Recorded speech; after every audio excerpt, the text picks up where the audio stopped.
প্রতিযোগিতা এই বেলায় নাকি চিন্তা হবে কি হয় সেটা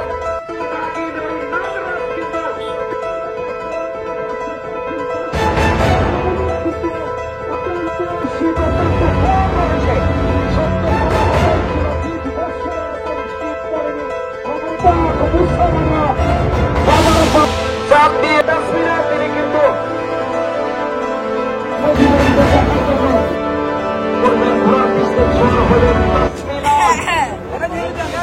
আমার কাছে দাও না।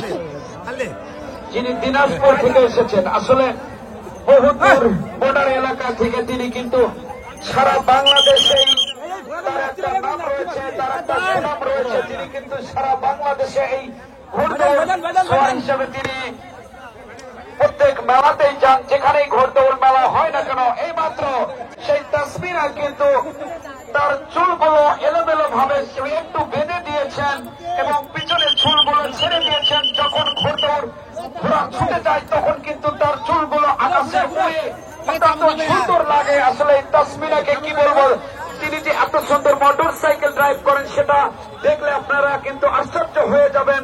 আর প্রতিযোগিতা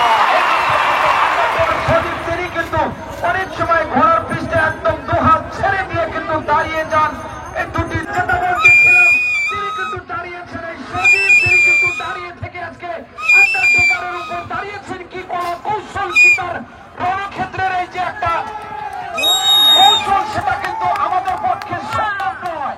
সবাই একটু করতালি দিয়ে উৎসাহিত করবেন যে আসলে একটা চলন্ত ঘোড়ার উপর বসে থাকাও যত কষ্টকর, তারপরেও সেটা যদি দাঁড়িয়ে যায় হাত ছেড়ে দিয়ে অত্যন্ত কষ্টকর। এই প্রতিযোগিতা পরন্ত বিকালে 68,000 গ্রাম বাংলার যে ঐতিহ্য ঘোড়দৌড় প্রতিযোগিতা, আসলে এই প্রতিযোগিতা দেখে মনে হয় আসলে এটাকেই বলে প্রতিযোগিতা, এটাকেই বলে যুদ্ধ।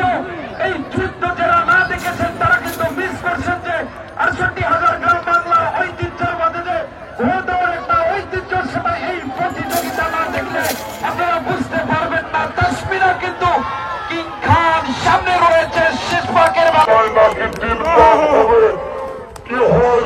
দেখা যাক। আমি যেটা বলতেছিলাম, তাসমিনার সেই চুলগুলো আকাশে যেন এই লাল সবুজের পতাকার মতো পথ পথ করে উঠছে, বড় সুন্দর লাগছে। যারা আজকের এই প্রতিযোগিতা চ্যানেলের মাধ্যমে প্রচার করছেন, বিশ্ব দেখছে, সারা বিশ্বে তারপর দিয়ে দিয়েছেন। তেমনি কিন্তু এই তাসমিনা আজকের এই সরকার যে চাইনিজ স্মার্ট প্রাঙ্গনে 3 দিনব্যাপী ঘোড়দৌড় প্রতিযোগিতা, তিনি কিন্তু এই মামুন খান মামুন কিং খান ঘোড়ার উপর শুরু হয়েছে।